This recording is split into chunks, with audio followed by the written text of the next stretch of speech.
All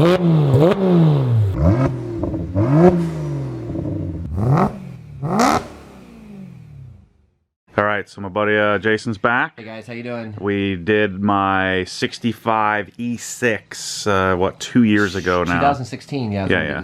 Yeah. So now I have a 77 C8, you know, and so we're going to calibrate this, and we got some new equipment. So what is this? So since I saw you last time, I've upgraded basically my entire calibration kit. First thing we'll take a quick look at is this signal generator. The signal generator that I used last time was 4K but no HDR, and since then, especially with the birth of Dolby Vision, and you know we have displays like the LG now that support multiple formats, I need to be able to calibrate HDR and Dolby Vision. So I bought this generator a couple of years ago. It was actually probably right after I saw you. So now we're able to go in and do 4K, HDR, Dolby Vision, hybrid log gamma. I mean, this is completely up to date for all the newest technology. When I saw you last time, I was using 2 meters, which I'm still doing, but I've made some massive upgrades. So we were using what, Calcon, or was it Calman? I mean, software-wise, yeah, it was Calman, which I still have. I literally just downloaded the newest version like last week. Okay. So we're all up to date on the Calman as well. One of the really cool things about your C8. We can do certain things to the C8 that we couldn't do with the E6, and we couldn't do with any of the 7s even. Okay. So when it comes to calibrating the grayscale and the color gamut and things like that, we can calibrate it at like 3,500 points and just really get a good accurate picture out of this. So what's going to help me do that are my 2 new meters. This one's made by a company called Jetty. They're from Germany. This is a spectroradiometer that gets me down to 2.5 nanometers. So when you're looking at the electromagnetic spectrum and you're seeing the 380 nanometers to 780 nanometers, and what we can see as humans, this can see down to 2.5 nanometers. So almost like a single wavelength. It's really cool and super accurate. What I like about this meter too is I can do spot checks. So this meter is used in a lot of different industries. It's not just for TV calibration and display calibration. People who are doing lighting design use meters like this. So I could literally take, like if I wanted to figure out what shade of white your lights are, I could point at that, hit the button, without even having my laptop out and my software running, we can just do some spot checks. The downside to this is because it's so accurate and it takes like tons and tons of readings and averages them all out, it's really slow. So to supplement this, we've got a meter which comes out of a company out of Oregon called Klein. This is called a K10, super popular meter for people who are in my line of work. This is used by almost every major independent calibrator out there, and we have tons of manufacturers who buy this meter as well. What I love about this meter, it's not as accurate as the other one, but it's way faster. So later today when we do the lookup tables on your C8, we'll probably do it at like 3,500 points. That's still going to take 90 minutes, roughly, give or take a little. And that's with a meter that can go 256 readings per second at full tilt. So just to give you an idea of how much more accurate we're going to be on this one and how much faster we're going to be on this one. You know, these are, I mean, between this meter and this meter, we're now in the $15,000–$16,000 range for the two together, plus the 4K HDR generator. So like I said, massive upgrades, but we're able to get super accurate, way more accurate than we could before, and a lot more efficiently too. So a lot of cool stuff coming. Do we still do like a calibration for like with the way we have it set up now, the windows open, and then we do a night setting with everything blacked out? Is that 100%. Generally recommended? Yep. Everything in the LG still allows us to do a day mode and a night mode. What's great about the LG also is when you're giving it HDR or Dolby Vision, there's modes in there that are different than modes that you get when you're watching standard dynamic range. So like for your standard dynamic range stuff, normal Blu-ray, normal TV, maybe even gaming, perhaps we'll do a day mode and a night mode for those standard dynamic range sources. If you're high dynamic range sources, well, most likely these usually do the best in like the cinema mode or something. That's probably what we'll hit. But yeah, we're going to end up doing 4 calibrations on this one TV. So having this and having this is going to help us really get it done. So is it 90-minute per input? No, when you do the lookup tables, you just have to do one, which is awesome. Got it. Okay. So that one lookup table that we calibrate will apply to everything that's in SDR. All right, I'll keep my mouth shut on this video because people don't like when I ask questions. No, so I'll we'll let you do your thing. We did get some awesome questions on the last video in the comments, and things like that. And I just, thank you for posting that video. It got a lot of views, and we got a lot of good questions out of it. I'm always happy to answer questions for people. If people are asking questions, that means they're interested. And I'm always happy to talk to somebody who's interested in what we do and interested in video quality and really getting it dialed in. All right, let's do it. All right, so we're gonna go ahead and profile the 2 meters. What do you mean? What do you mean 2 meters? Tell me. Remember, we're gonna use both meters. Okay. For the calibration. Yep. Okay. So I could use the Jetty for the whole calibration, but we'll be here for hours because it's so slow. But it's super accurate, so we want that. To supplement it, we use the Klein K10 for its speed. So what we need to do is we need to take some readings with the Jetty, and then we need to take the same readings with the Klein, and then CalMan figures out an offset. And for the rest of the calibration, we can use the Klein. So it's making a profile is what we call it. I got you. So you're setting the base profile with the accurate meter. Okay. Right. And then we're going to do the calibration with the fast meter. Got it. So I'm going to start making the profile right now. And you'll see a few test patterns come up on the screen. You'll see like red, green, blue. And what you'll notice is that as it's taking each reading, it takes 5, maybe 10 seconds to take a reading per color. And then when we put the Klein up there and take those same readings, you'll see how much faster it goes. And this is really the reason why we use it. So here comes the Jetty. So there's white. You hear a clicking sound, that means it took a reading. There's red. There's green. And again, just a reminder, the test patterns that we see on the screen are coming from the generator. So the generator is communicating with the Jetty. Right, everything is communicating with everything, which is cool. And what we'll see in a little while here when we get to do the grayscale and the color gamut, CalMan's even going to be talking to the TV as well. And this is great for me because it takes a lot of that tedious work, getting the grayscale narrowed down and the 20-point grayscale. And it takes all that tedious work and just does it automatically, which is awesome. But what's really cool is I can set my thresholds for how big of an error that I'm going to allow it to make. Okay. The lower the error, the better, of course. So I can set it to make really, really, really tight calculations with really low errors. It takes a little bit more time, but it's totally, totally worth it. It does get to a point where the errors are so low that we can't see a difference anymore, and that's really what we want. If I can get the errors to be so low that the human eye is no longer tricked, then we have a perfectly accurate picture at that point. What is classified as an error? Is it incorrect contrast or? So really, when we're measuring things like grayscale and color, there's 3 things that we're looking for. I have to make sure that, let's take the grayscale for example. I have to make sure that the grayscale is the right shade of gray. So that means that it's not too green, it's not too blue, it's not too red. And to do that, we're going to see some numbers on a graph, and we're going to see some targets on a graph. But what we have to be cautious of is not only am I worried about the X and Y coordinate for that specific color or that specific shade of gray, I'm also worried about how bright or how dark that color is.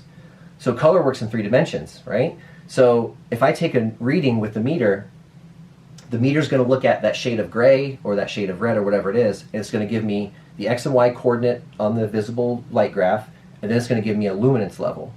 So the errors are calculated by, is the X and Y coordinate correct, or is gray a little bit too blue? That's one way to measure the error. The second way to measure the error is it too bright or is it too dark? So if I have an error in X and Y, and I also have an error in luminance, that's going to give me a really big overall error for that specific thing we're measuring. So if I can get the X and Y coordinates super, super tight, and I can get my targets really nailed, and those colors or those levels of the grayscale are the right amount of light, they're not too bright, they're not too dark, then I have a perfect, quote-unquote, perfect accurate color. But if I'm off on X or Y a little bit, or if I'm off on luminance a little bit, we'll get a delta error. The delta error just means it's this far from being perfect. So a delta error of 0 is really what we want, but that's kind of unrealistic. If we get the delta error under 3, that's where we start to not be able to see a difference anymore with our eyes. Okay. Because of the software and because of the lookup tables and how the capabilities of this particular TV, I like to set the delta errors to be 1 or below, which for a consumer TV that would have been unheard of a few years ago. That's what we look for in like $30,000 broadcast monitors. So if I can get this to be a delta error of 1 or lower, now we're talking like broadcast quality, broadcast monitor accuracy. So that delta error is only across 3 colors? But it's across 3 colors and then multiple grayscales? There's 3 aspects to everything we do. There's the X and the Y coordinate. Actually, let me show you this chart, and maybe all this X and Y stuff will hopefully make some sense. So let's say we're doing the grayscale, for example. The target for the grayscale for white or gray is 313329, right in the middle. And that's what I want the grayscale to be neutral all the way through, 313329. But I also have to worry about how bright or how dark the grayscale is too. So for example, if I'm 313329, if that's the target, but I'm really like 314331 and I'm up here somewhere, plus that level of gray is too dark, I'm going to have this huge error. So I really have to make sure that for the grayscale, 313329 is all the way through, and it's the right amount of luminance all the way through as well. But that goes true for the other colors. When we go to calibrate green, I got to make sure it's the right X and Y coordinate, but I also have to make sure it's the right amount of luminance too. So I have to take all three things into consideration for the whole entire grayscale and all 6 primary and secondary colors. So which standard are we adhering to? So for standard dynamic range, normal cable, Blu-ray, satellite, things like that, we're going to be at Rec 709 because that's what that content's mastered in. Got it. When we're going for the HDR stuff in the new generation, we're going to be aiming for this P3 color space, which is this nice big one right here. And then eventually we'll have a display, hopefully in the next few years, I'd say maybe the next 5 years. Our ultimate goal for color gamut is Rec 2020. It's this really big triangle right here. So even if you compare like 709 to 2020, you get so much more green, so much more yellow, more cyan, more blue. Not so much fully saturated blue. You get a little bit more, but you get quite a bit more red as well. So the bigger the color gamut, the more colors we can see, the bigger box of crayons we're dealing with. But the goal for today is going to be 709 on your standard dynamic range and then P3 on your high dynamic range. So the TV allows us to have a different calibration for each? Different profiles for each one, which is awesome. And so that's why when in the upper right-hand corner, when I see it switched to HDR, then it's basically switching modes and Yep, in the it's display. switching modes for you. And what's great about that is you as an end user, you don't have to worry about Going into the menu. So what mode am I in? Okay, now I'm in SDR, so what mode do I need to be in? It's all automatic, which is great. And I really have to applaud it. Well, the display actually has different options. Like when you go to Dolby Vision or HDR, there's only 4 options or 5 options, and then the regular. Yep. Yeah, and they even have different names for them. Totally. And the way I like to describe it to people is it's like you have 2 or even 3 TVs sometimes in one here. Because each mode in each format, whether it's Dolby Vision or HDR or standard dynamic range, has its own bank of settings and modes and things you can tweak in each mode. So it's very versatile, and because of the lookup tables and how many controls it does have, and with the capabilities of CalMan, we're going to be able to nail this thing. I'm very, very that makes a lot more sense. So this software is going to give us that color gamut chart. Correct. And it's going to show us where we're at, and then you're going to go make tweaks to attempt to get it as close as possible. So we'll finish the meter profile, and then I think what we'll do on the next step is we'll take like a pre-calibration read. Okay. And we'll see how far off it is and how much work needs to be done. And we'll maybe do some comparison before and after and kill the lights in here and make it real dark. And does it matter what mode we have the display in right now? Right now? So what we want to do is we want to give you a fair comparison of the before and after. So we're going to take the before readings in whatever mode it's in now. Okay. Do you remember what mode you had left it in? I think it's an ISF is dark. Is it the ISF modes already? Let's take a quick look. And it's already in expert bright, which is one of the ISF modes. Yeah. What I typically see in that ISF bright mode, and we'll see here, I'm just kind of predicting it, but usually the grayscale is too green, colors are oversaturated, black levels are a little too low, sometimes the contrast is too high, the sharpness is almost always too high. Yeah. So just a few predictions based on the zillion of these I've worked on, and I have a 65 myself, so I know the TV pretty intimately. So we'll see what happens with the pre-reading, but that's usually the case on the ISF modes. Okay, back to work. You keep going. Oh, let's actually, since we saw how fast the Jetty took the readings, remember it was click every 5 seconds or so, now we're going to use the Klein and watch how much faster it goes. Boom. Boom. So in the same time it took the Jetty to take 1 or 2 readings, the Klein did all the readings that it needed to take. So we're going to use the Klein for the rest of the calibration so we can get through this without being here till 10 o'clock tonight. Got it. Cool. So we're connected to the TV. Yeah, so we're going to take a reading next of how the TV's performing before we do anything to it. So the mode that you have it in is the ISF bright mode, and it sounds like it's bone stock. You haven't touched it, right? Okay, nope. So it's bone stock. So let's go ahead and read that on this page. So let's see how this thing's performing out of the box in the ISF bright mode. So this is Rec 709. Correct. Yep. So that's over here's the grayscale. So it's reading from dark 10%, which is almost black. It's reading from dark to bright. So 10 to 100 is the grayscale. Yep. And then the color gamut's over here. So the grayscale is actually not too bad on this one. So it's showing it's a little red at max. Yeah, it's a little blue on the bottom end, and it's a little red from about 35%, which is almost middle gray. So from 35% to 100%, it's a little red. From 10% to about 35%, it's a little 30% or so, it's a little blue. So we're going to get that sorted out. The color gamut's really interesting here. So you'll see the targets for Rec 709. Those are the little squares. Yeah. And you see where the dots are at? Yeah. The dots are where the TV's actually measuring. So you can see where like green's way oversaturated. So the analogy is this. You're watching football or baseball and the grass is neon green. We've all seen that, especially sports bars and friends' TVs and things like that. That's one of the biggest culprits. But if you look at the other colors, yellow's oversaturated, red's oversaturated, magenta's okay on saturation, but if you can see the dot, it's a little red. Blue's oversaturated. Cyan's a little oversaturated. So, we've got a little bit of work to do to the grayscale. We've got to hit the color gamut a little bit. Also, too, I'm noticing, remember we looked at this chart before and we talked about the X and the Y coordinate? Yep. Well, this is a two-dimensional graph, right? So there's no way for this two-dimensional graph to tell us how bright or how dark something is. That's what this graph is for. Okay. So this graph tells us that red's oversaturated. This graph tells us that red's too bright. See how it's above zero? Yep. Right, so red is too bright, green, blue, cyan are too dark, magenta's too bright, yellow's too dark. So at the end of this, what the goal is to have a perfectly tight grayscale, a perfectly tight gamma curve. These should all be on target. These should all be zeroed out. That would be ideal situation. And again, the capabilities of this TV, we should be able to do that, no problem. Bright, we'll do the bright room mode first. Actually, no, let's do the dark mode first. We'll use that kind of as our baseline because, really, it's actually up to you now that I think about it. If you're going to watch a movie in here, is it normally bright or dark? Normally dark. Dark. Okay, so let's do the night mode first. Yeah. And then we'll go back and do the day mode. Because since you watch mostly in the dark, we want to really, really, really nail that night mode big time. Yep. So we'll do that first. I love the motorized curtains. I don't think you had those last time I was here. That's awesome. We're pretty blacked out. There's a little light bleed. There's very, very little light coming in now. This is good. Yeah. This is good. This is the dedicated LG workflow for CalMan. There's two different workflows for LG TVs. There's one workflow for standard dynamic range, which we're going to do first for your night mode and your day mode.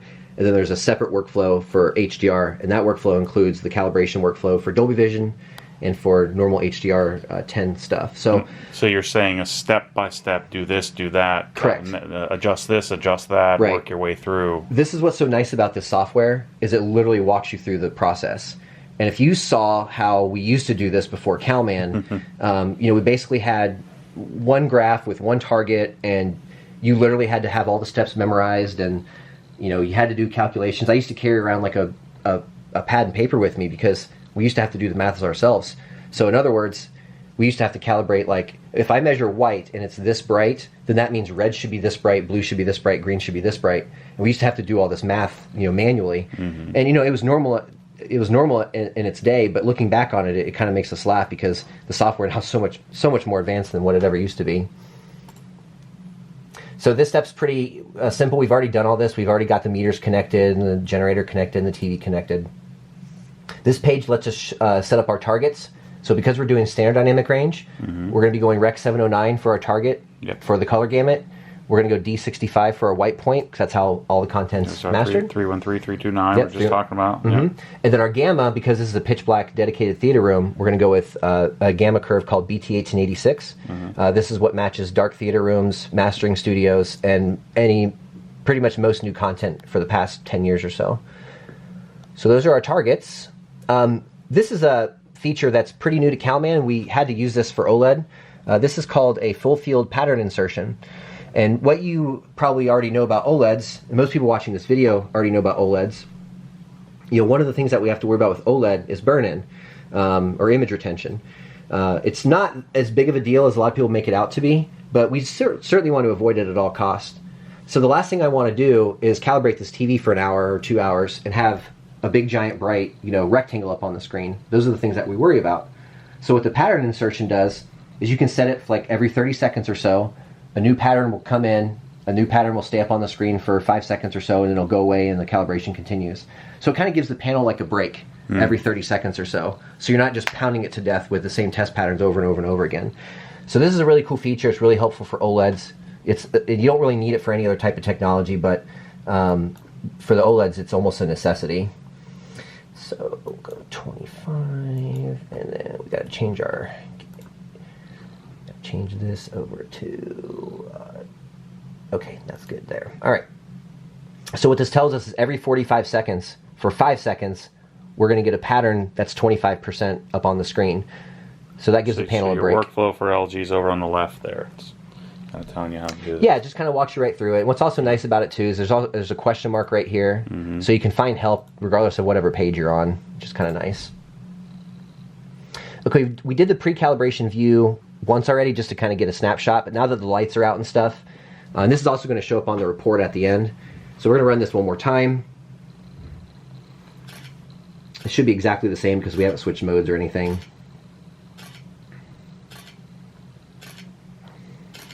Yeah, kind of the same thing. Grayscale is blue at the beginning, red from the middle on, and then the color gamut's probably going to be way oversaturated too. All right, so same result. Yeah, we kind of got the same result. We reran the pre-calibration view with the lights off and everything, and as expected, I kind of predicted this. Everything's the same. Yep. What really helps us here in those situations, there's always a worry about light interfering with our readings, whether it's ambient light from the windows or maybe a lamp is on or something like that. But I don't know if you'll be able to see this with the dark in the camera, but I do have this nice like hood lens, kind of like what you see on a camera. Yeah. So that stops any light from kind of coming in. So that's nice because, again, whether the lights are on or off, we're getting the same readings anyway. Yeah. So that's always helpful. But again, it's the same as we looked at before. So we're going to use the ISF Expert Dark Mode on your TV. Now, when you're watching standard dynamic range, you only have to worry about 2 modes. Dark for when the room is dark like this, yep, and bright for when you do have the windows open and things like that. On your HDR and your Dolby Vision modes, you're only going to have 1 mode to worry about, and that's cinema. So bright and dark on SDR, and cinema with HDR and Dolby Vision. And as an end user, that's really the only thing you have to know. Got it. So we're going to do the dark mode first. First, I have to do a full reset of all the picture settings, and that's what that button in CalMan does. Again, at this point, don't forget, we're talking directly to the TV now. Through HDMI? Through Wi-Fi. Oh, okay. Yeah, through Wi-Fi, actually. Now, what's really cool about this, what's really helpful for calibrators, is because I'm able to talk directly to the TV through CalMan, I don't have to fumble around with the remote and the menus and things like that, especially in a dark room like this. You don't know where the remote went. And in most cases, and the OLEDs are no different than any other type of technology, when you have the menu on the screen, sometimes that messes with your readings. You'll notice sometimes if you bring the menu up, the picture is the background now, and it'll get like darker or sometimes brighter. Some TVs, the menu actually makes the picture brighter.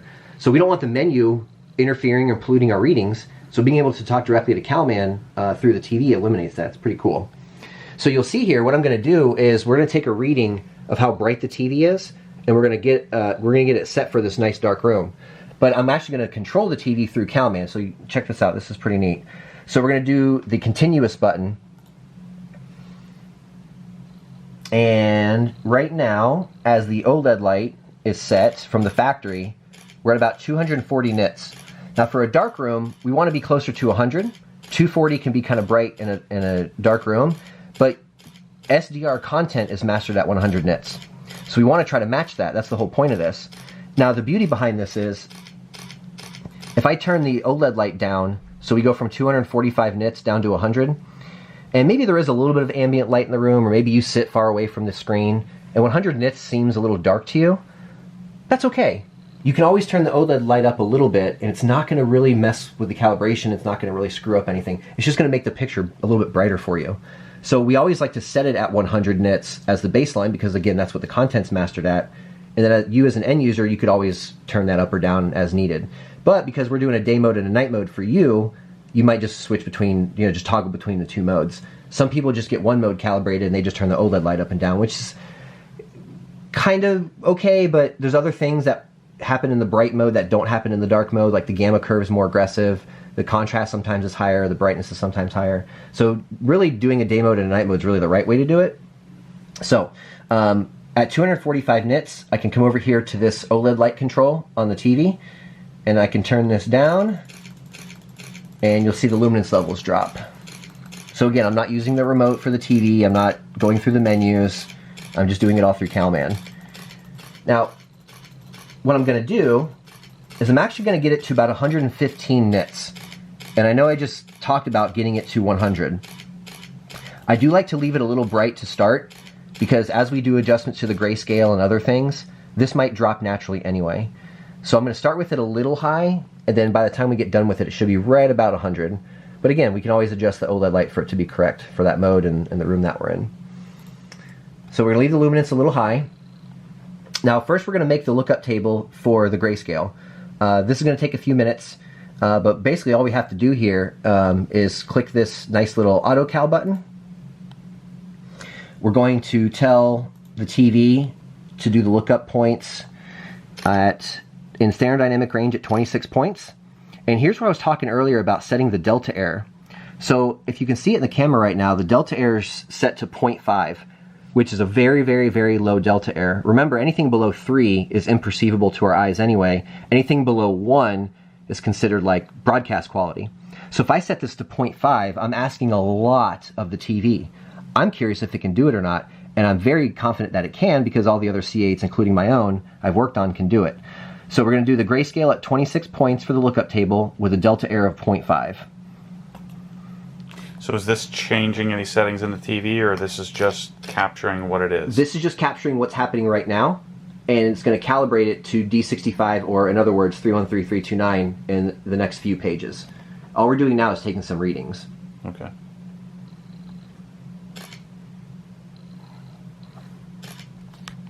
So this type, so this is, you just said this is available in C8, C9, not prior. Right. version. So having all this really cool AutoCal stuff and lookup table stuff, that's available in a few different TVs, but specifically if we're talking LG, that's going to be the 8 series or higher. So the 2018 models and newer. Also, any of the Sony Master Series, we can do this as well. There's a couple of Samsungs, the QLEDs that we can do this with. And there's even some projectors too, like the JVC projectors that have the ISF modes. We can do a lot of this work as well. So here's our delta error down here at the bottom line. And you'll, all sub. And you'll 0.5. see, yeah, like we're aiming for 0.5, but we're getting like 0.2, 0.1, 0.2, 0.1, 0.1, 0.1, 0.09. I mean, just crazy low numbers. Standard is 3. We want to be under 3. Yeah. And we're under 1. Yeah. Which is awesome. Now, under 1 would have been unheard of a few years ago for a consumer TV. We would have expected that in a broadcast monitor, of course. So you'll see it took 67 readings, took about 2 minutes and 30 seconds, and we have almost a perfect grayscale. I mean, basically a perfect grayscale. So it actually, so what did it adjust in the TV? It adjusted the grayscale values. So what's cool about the AutoCal is, since it did it automatically, if you go now into the TV's menu and look at the white balance settings, they're all grayed out, because CalMan did it for you. Okay. So normally you go into the white balance adjustments and you would adjust red, green, and blue, and you'd get the X and Y correct, so it's 313329, and then you would get the luminance correct, and that would make the gamma correct at the end of the day. So getting the X and Y correct and getting the luminance correct used to take me about 30 minutes in the 20-point white balance. This just did it at 26 points in 2.5 minutes and got it almost perfect. So it's part of the reason why we pay all this money for the software and stuff, is to get it not only that good, but in that amount of time. So there's a little bit of work to the grayscale. We're going to recheck the luminance. Now remember, I left it at like 117 or so. Now let's see how bright it is after the grayscale. Now we're at 99. So I overshot it by just a smidge. So we go up one more click or so, we're at about 100, and that's reference. So that was a pretty good guess on my part. I got lucky. So now we're going to do the color gamut. This is one that's going to take about 90 minutes or so, because we're going to do it at 3,500 points. So we're basically going to do the same thing that we just did to the color gamut. We just did the same thing to the grayscale. So when we do the readings here, we're going to make this a point-based calibration, and right now the default setting is 3,000 points. In studios, we like to go 3,500 or higher. I could go as many as 10,000 if I want to, but that would take hours. And it's a little overkill for somebody who's not mastering or color grading a movie on a screen. But 3,500 points it's a lot of points. It's going to take some time. I think it's worth it if you're really into this for accuracy. If you do the normal calibration just manually, you calibrate the color gamut at 6 points. So we're going to do it at 3,500 points. That's why it takes so much longer, but I think it's well worth it. So it does give us a little estimate here, about 25 minutes if we do 3,500 points. That seems a little fast, but maybe it will go that fast. On mine, I did 3,500 points, took about 90 minutes. So we'll see how long this takes, and then believe it or not, the standard dynamic range for the dark mode's done after we do this. It's pretty cool. So will you have to do this same thing for each mode? Nope, just the one time. We just have to do it one time and that's it. So it just sits here and does its thing. Yeah, we can grab some lunch or go mow the yard really quick or run an errand, but we'll be here for a minute. So we'll check back in when this is done and look at some results. So the 3,500 point lookup table just completed. It took just over an hour and 20 minutes. So yeah, we were a little off on our estimate of 90 minutes, but it's done. So after the 3,500 point lookup table, now we're going to torture test the TV and see how it generates these specific colors. So CalMan's going to generate some random patches, and we're going to test the TV's ability to hit those colors. So what we're looking for here is that basically all the dots are in the targets. We'll be able to see the delta error numbers over here to see what the biggest error is and what the average error is for all the colors together. So let's run this test.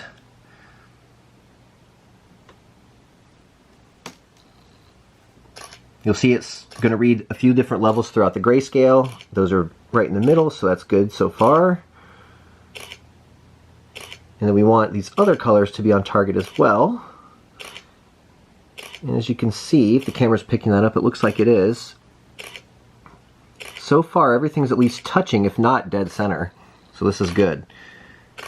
So about halfway through the test, and we're at an average delta error of 1.3. Which again, we talked earlier about the delta errors being as low as possible. 1 or lower being like broadcast monitor quality. This is a consumer display with an average delta error of 1.3. So, you know, for a consumer display that anybody can go buy, this is very, very good. The next test that we'll look at are the saturation sweeps. So traditionally what we've done when we calibrated the TV is we would look at each color point at 100% saturation, and that's where we would calibrate it at. And TVs of the past have done pretty well, and we've actually been able to hit these targets really easily, and that's great. But there's more things to worry about it. That doesn't quite tell the whole story. So maybe 100% green is perfect, but what about 70% green, 80% green, 10% green? So what about all the lower levels of green and the middle levels of green? So this test is to make sure that every level of green from white to green is correct, not just 100%. So we'll run this test, and what we're looking for here, again, the dots in the targets, and hopefully nice straight lines from white out to whatever color we're measuring. So you see red, 20, 40, 60, 80, and 100%, bang on. Green, awesome. Blue, very good.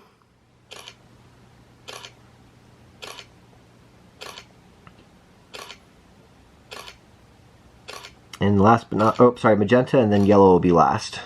Magenta looks really good.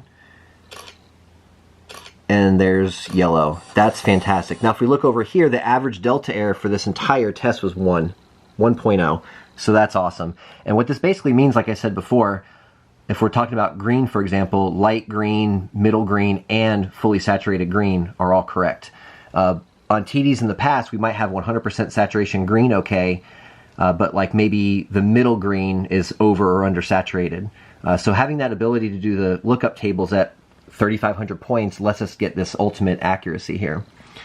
So that all looks fantastic. Now we're going to do the post-calibration view. When we started on this TV in this mode, remember the grayscale was kind of blue at the beginning and kind of red at the end. The colors were all oversaturated. So let's see the comparison now, at least numbers wise, and how it looks. So first it's going to run through the grayscale. I don't know if this is easy to see or not in the camera, but we've got almost a perfect flat line right here.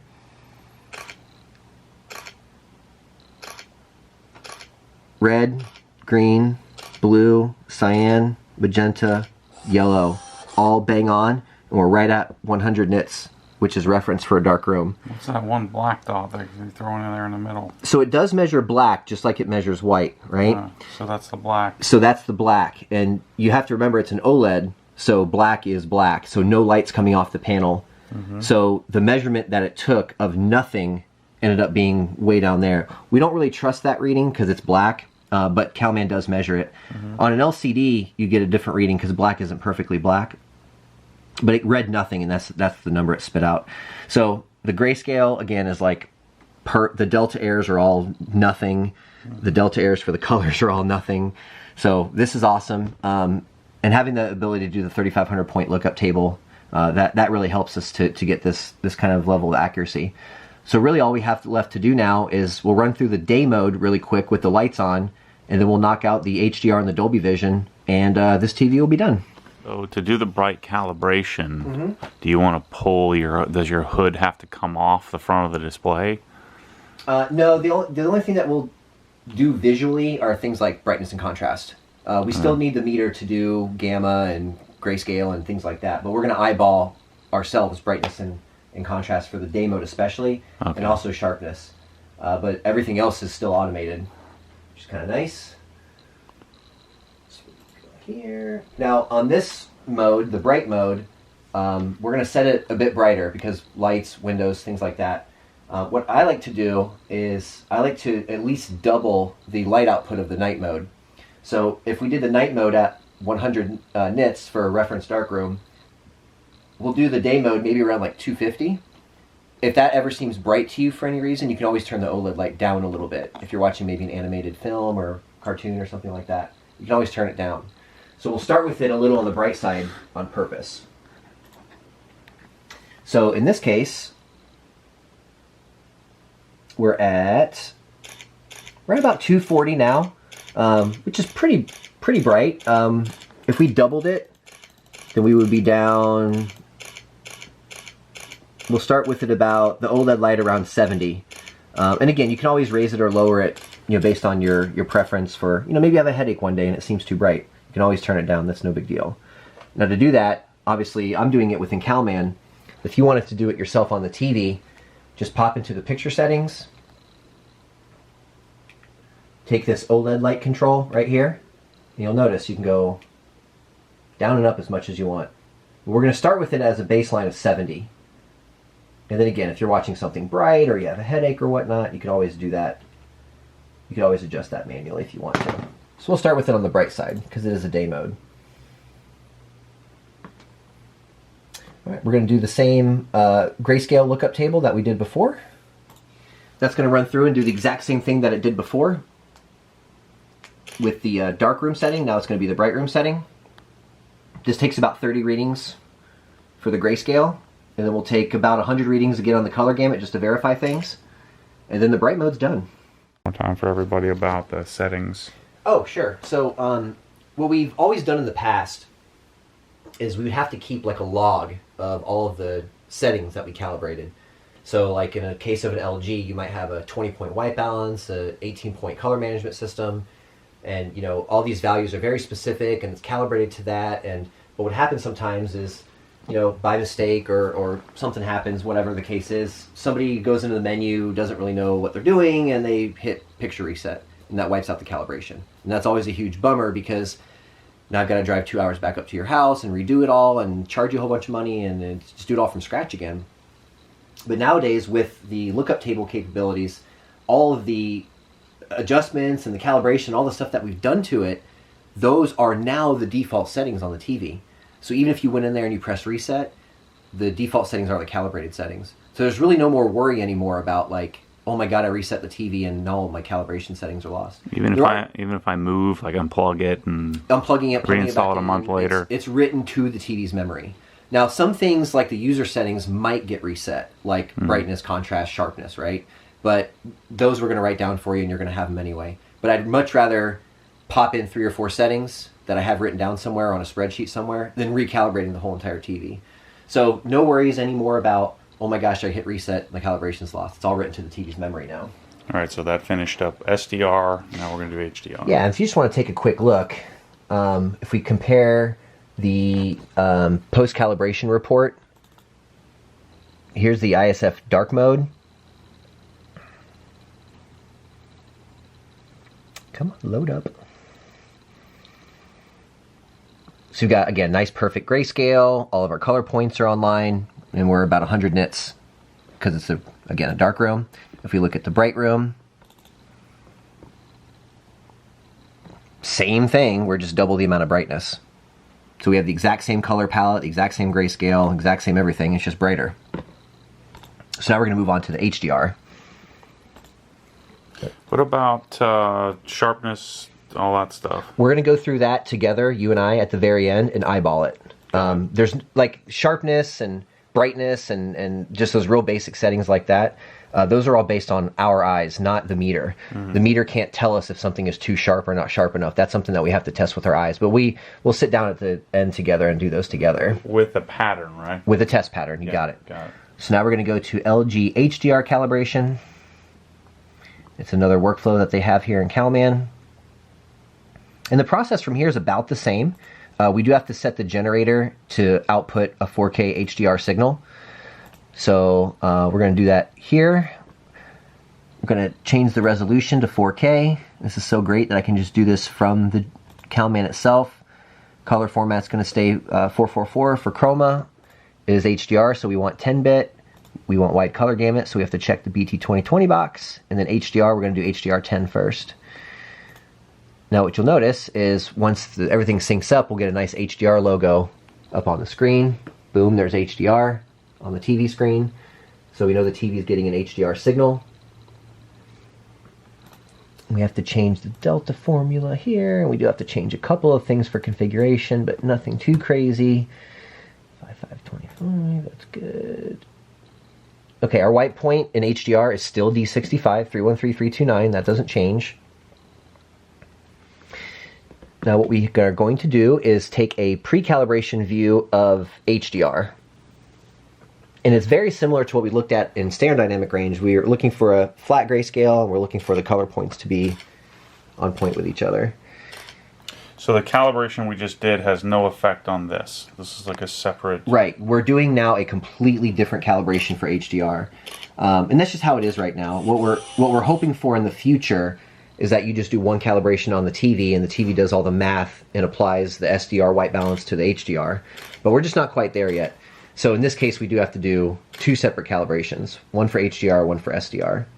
But luckily, with the auto cal and stuff, the HDR calibration goes by pretty quick. One thing I'm noticing already, we've got kind of a bluish white on the grayscale, which is very common. We do have a little bit of oversaturated colors here, but nothing too bad. What I'm really concerned about here, and the TV's actually doing a pretty good job in the mode that it's in, this graph right here, they're called the EOTF graph.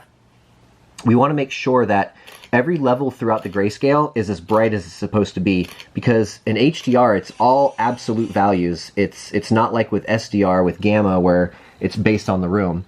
So a big piece of advice for people who are watching this video, and we hear a lot of people sometimes complain about HDR looking too dark. You're really supposed to watch HDR in a completely dark room. And if you try to watch it in a really bright room, there are some details that might be lost and things might seem pretty dark. And what happens with some TVs, I don't know if you can see it, but there's a gray line here hugging the yellow line. And that's really, really good. It's already tracking really well. What we see in a lot of cases is the gray line where the TV actually measures will track like above the yellow line, which means that all of these levels are too bright. If it tracks below the yellow line, it means all those levels are too dark. So the fact that it's tracking this well, and there's a little bit of blue in the grayscale, this thing's going to calibrate really quickly because it doesn't need a whole heck of a lot of work, but it does need some. So we'll go through here. We're going to change the picture mode to HDR Cinema. That's the one that we're going to calibrate in. And then we have to do a reset on the picture mode so it's back to factory. And then we'll just run through the workflow. So just like we did in SDR, we need to do the grayscale. We're going to do that. You have to do the grayscale at 20 points in HDR. It's just a weird LG thing. But we're going to keep the delta errors low. We're going to keep them at 0.5. We're just going to let it do its thing.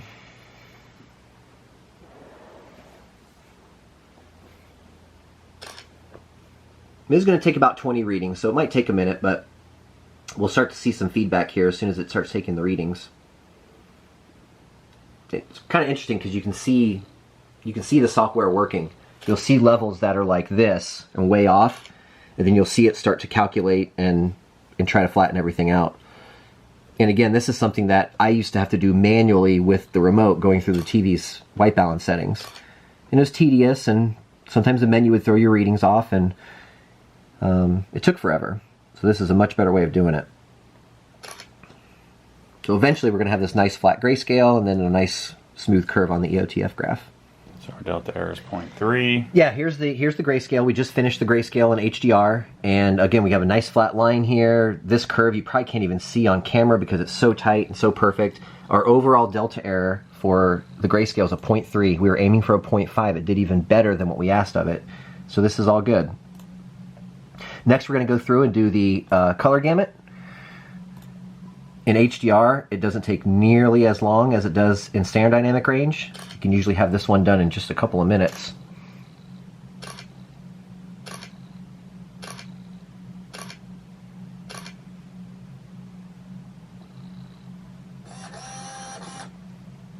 That one went really quick. 16 seconds. Helps having the fast meter. That helps big time. So last but not least, for HDR, we're going to do a post-calibration read, kind of verify everything. We do also have the...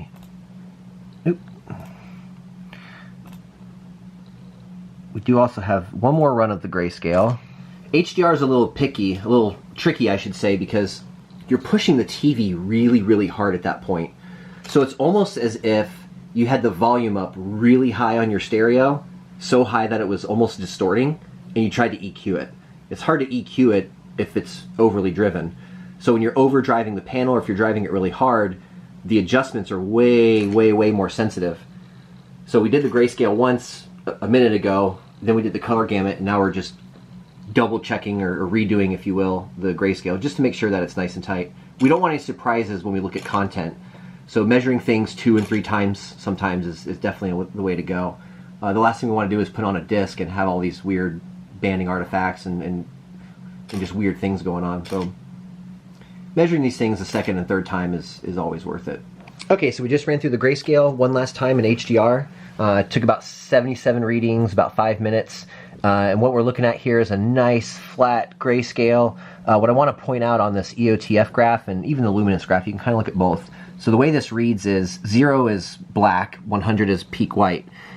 These numbers are the luminance levels, in other words, like how many nits.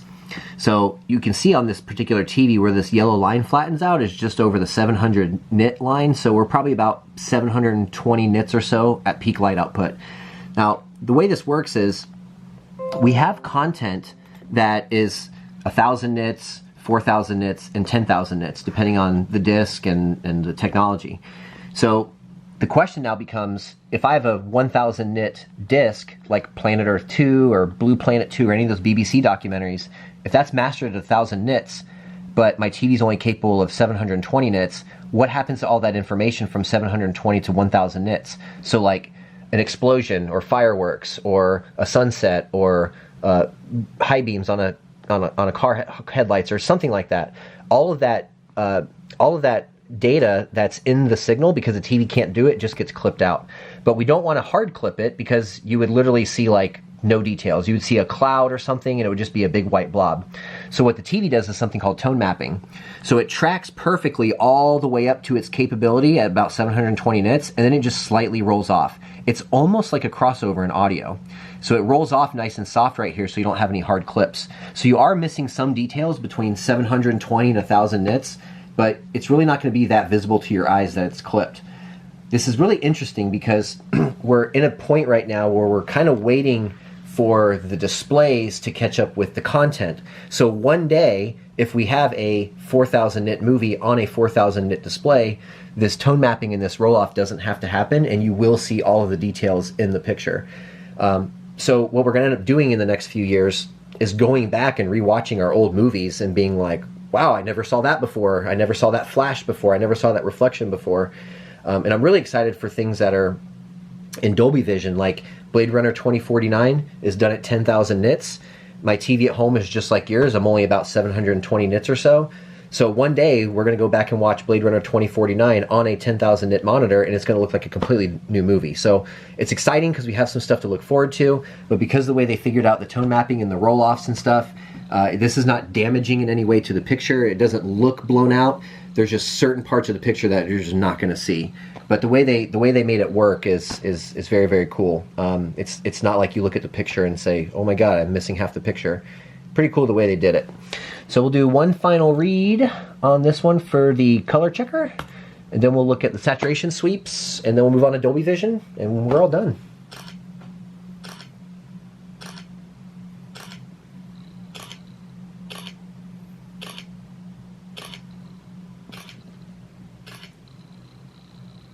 So you see that pause about every 5 seconds? That's that pattern insertion. Because we're pushing the TV, especially in HDR, we're pushing it really hard and getting really bright test patterns. So just to give the TV kind of a break, that's what that fill field pattern insertion is for. So the HDR calibration just finished. I just want to give you a quick snapshot of the before and the after. The before on this one, the EOTF tracked really, really well. It was a little dark on the bottom end, but that's not the end of the world. The grayscale starts off kind of nice, and then it goes really blue at about 25% and stays blue throughout the rest of the grayscale, which gives us these big errors down here with gray. And you know, we have errors approaching 4 and even over 4 in some cases.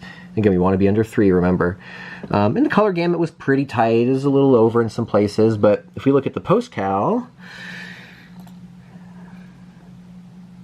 we're back to a nice flat grayscale. Our delta errors are under 2, and in some cases under 1, like 10's a 0.5, 100's a 0.3. So these are really, really super low errors. The EOTF was a little dark on the bottom end. That's now tracking perfect. The grayscale is nice and flat. You will notice there's a little bit of a bump right here because that's where the tone mapping kicks in. That's no big deal, nothing to worry about. And our colors are a bit tighter now as well. I do want to run one more test just to show you one thing that we're concerned about on these TVs is how much of the P3 color gamut does the TV actually cover. Because to be officially UHD certified, the TV has to be able to hit 92% at least of the P3 color gamut. So we're going to test that next and see what that is. I'm expecting it to be 95% or higher, but we were looking for at least 92%. So to do that, we're going to open up a different workflow called the HDR analysis workflow right here. And we're going to skip straight over to this page. First we'll measure the P3 color gamut. Again, we want to be 92% at least.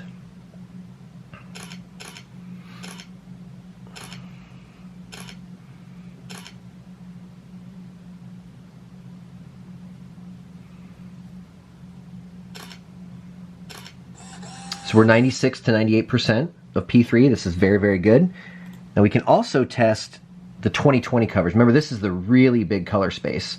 So I don't expect this to be, you know, maybe 60, 70% if we're lucky. But that just gives you an idea of like how much color eventually we're going to see on these TVs.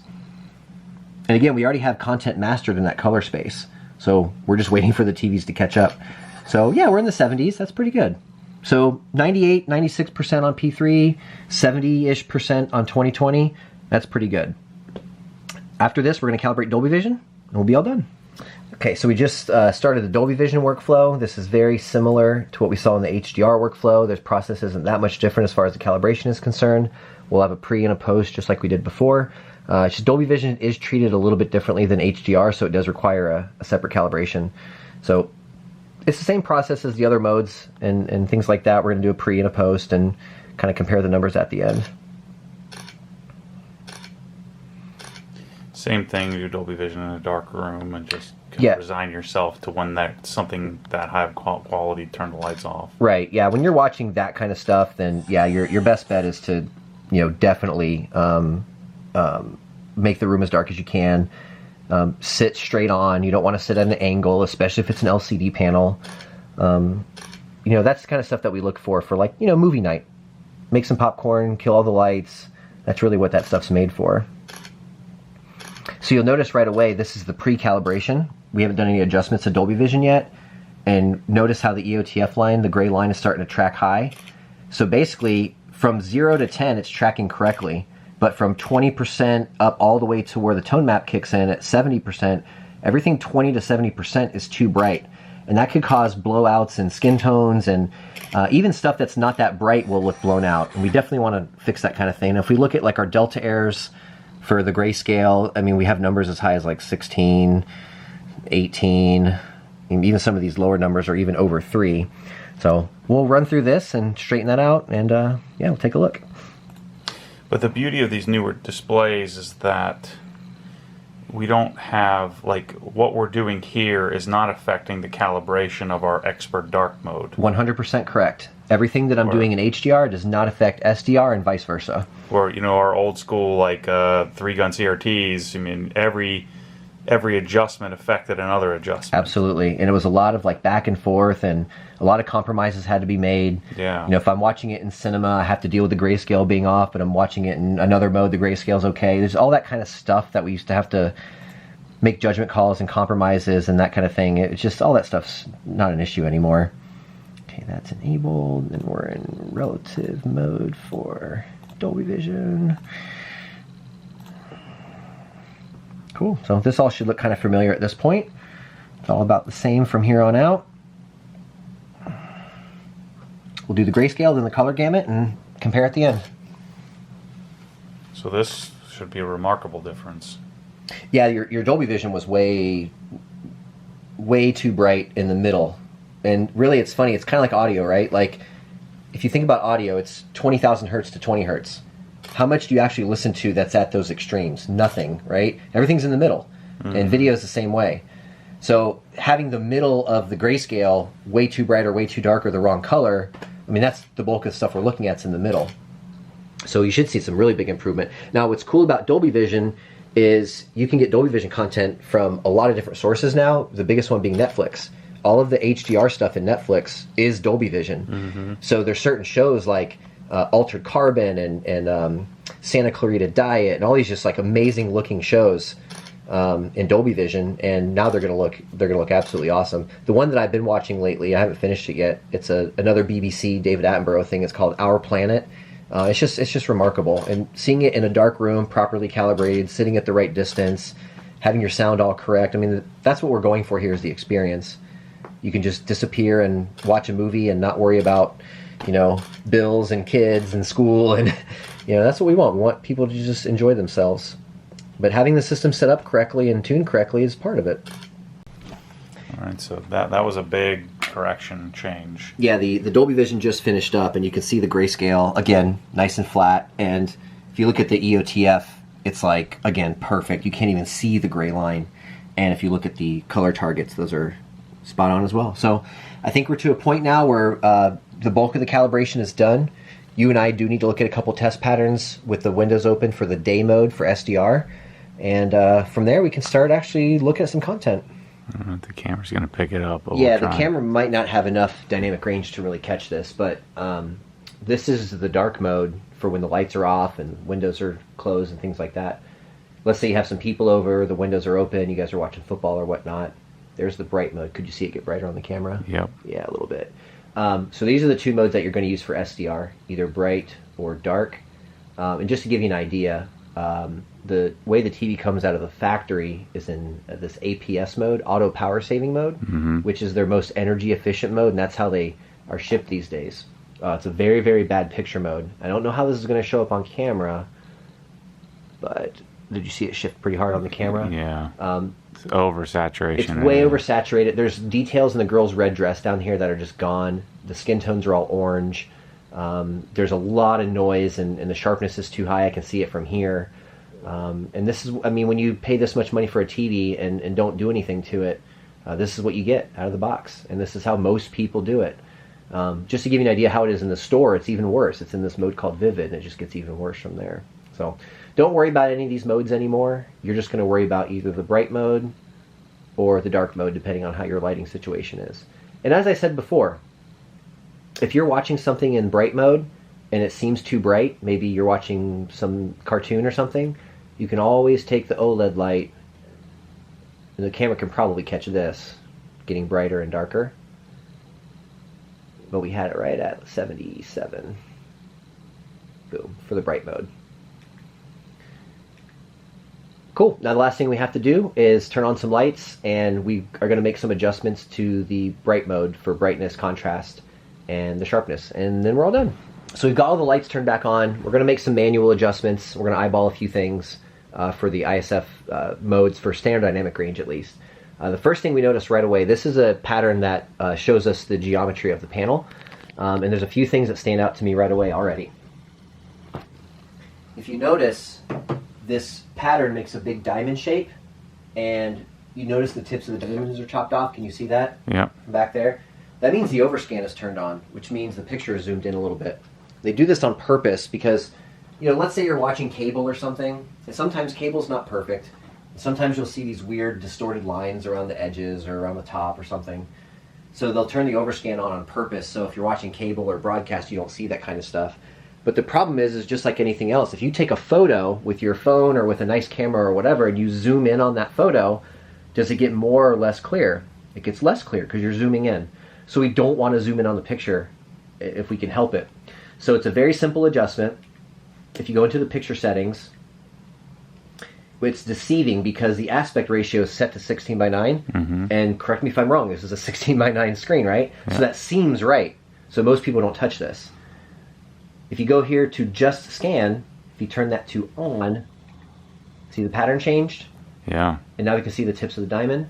Now we're seeing the full resolution of the source. It's not zoomed in, anything like that. Now this will be really interesting if you can see with the camera or not.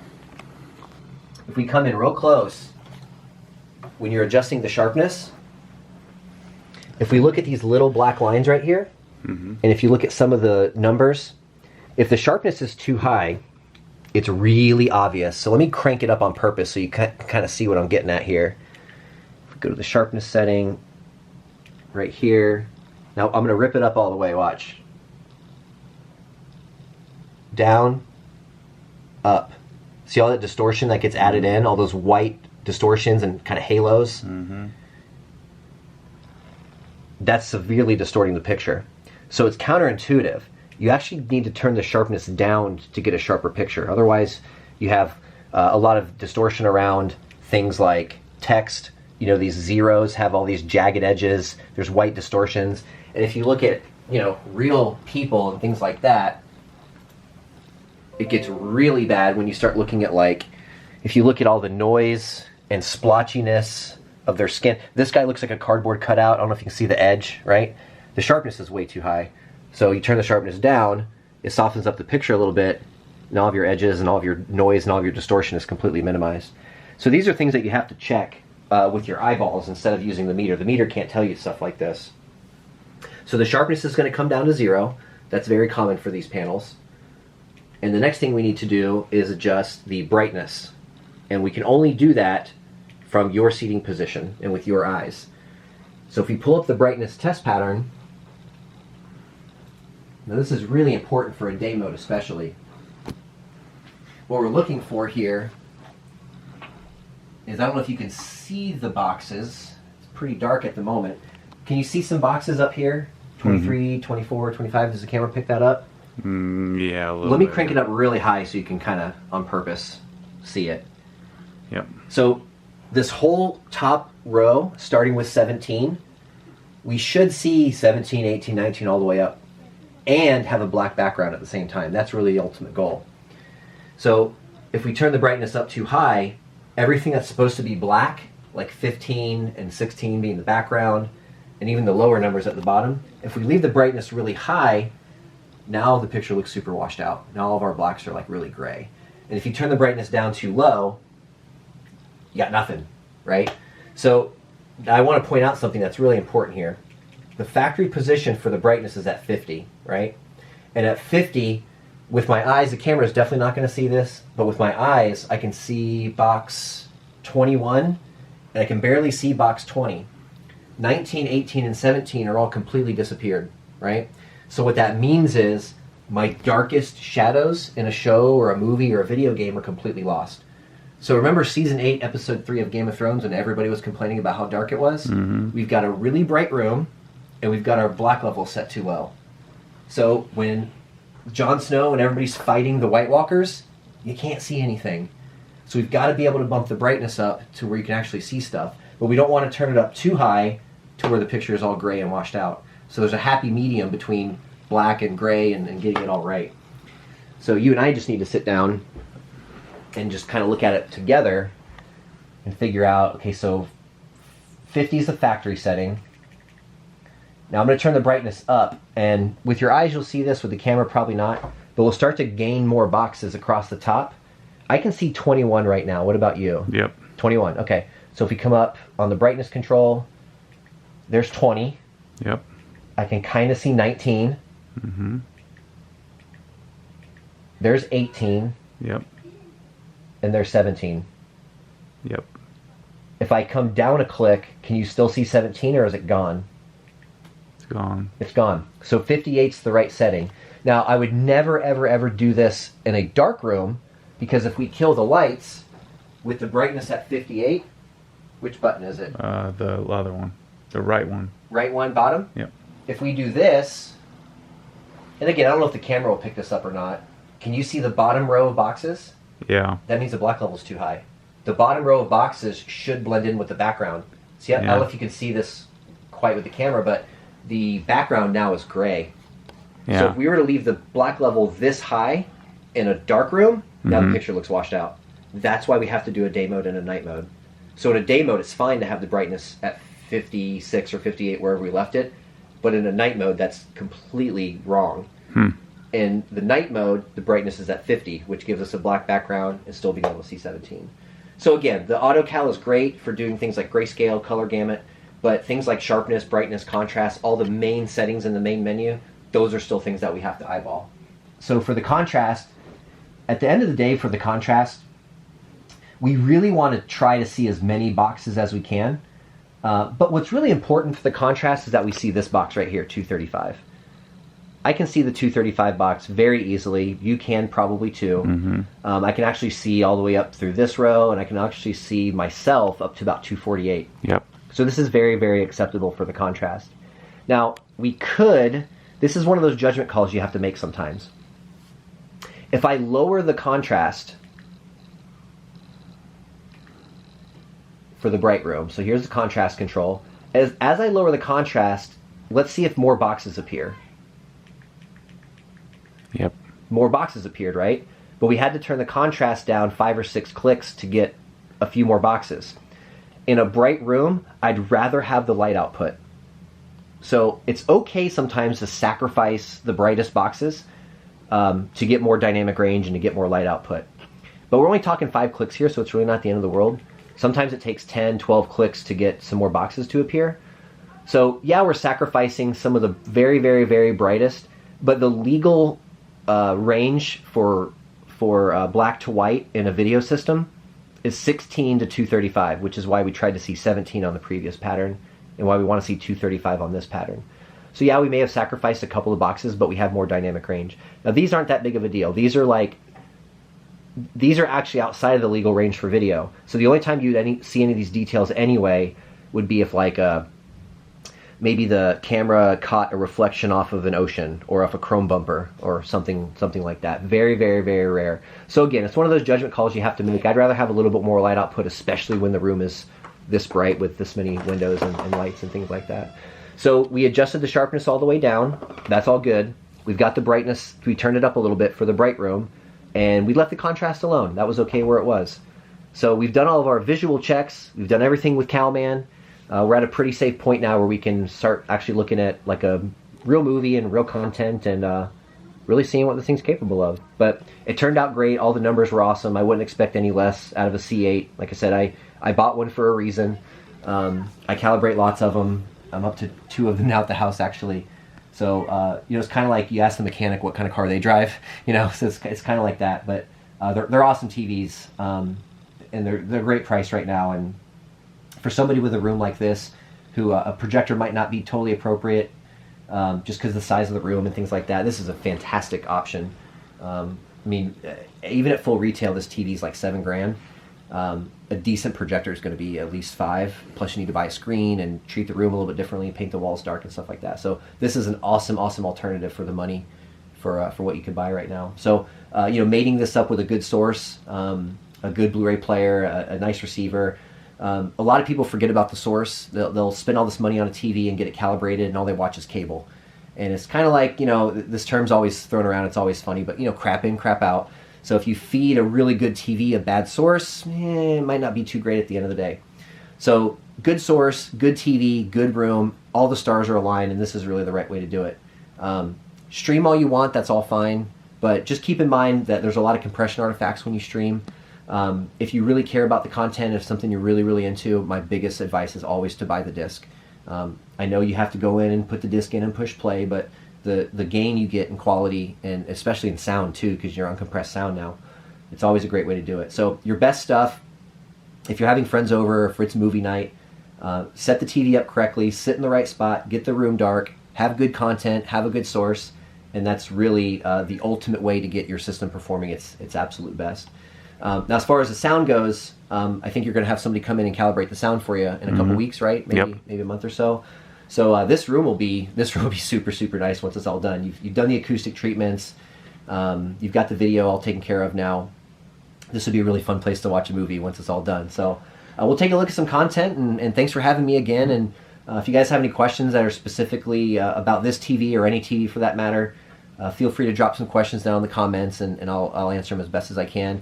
And if you're looking for anybody to calibrate your TV for you, if you live in Florida, feel free to reach out to me. I'm happy to help. If you're not in Florida, that's okay. You can reach out to me anyway. I've got colleagues all over the country who take this as serious as I do, and we can always give you a referral and things like that. So thanks for watching. If we have any other questions, just let me know. So we're how many hours? 4 or 5 hours into this? Yeah, we're about 4 hours in.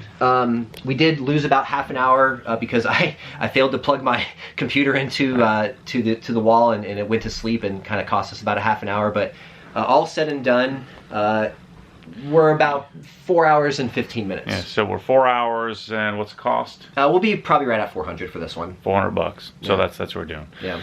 Anyway, stuff that I'm super interested in. Thanks, Jason, for sharing some of his knowledge with us and being so open with how we actually do this. I guess you're free to show people because you got to buy 30 grand worth of equipment in order to do it. So, anyway, thanks for watching. As always, stay tuned for more crazy.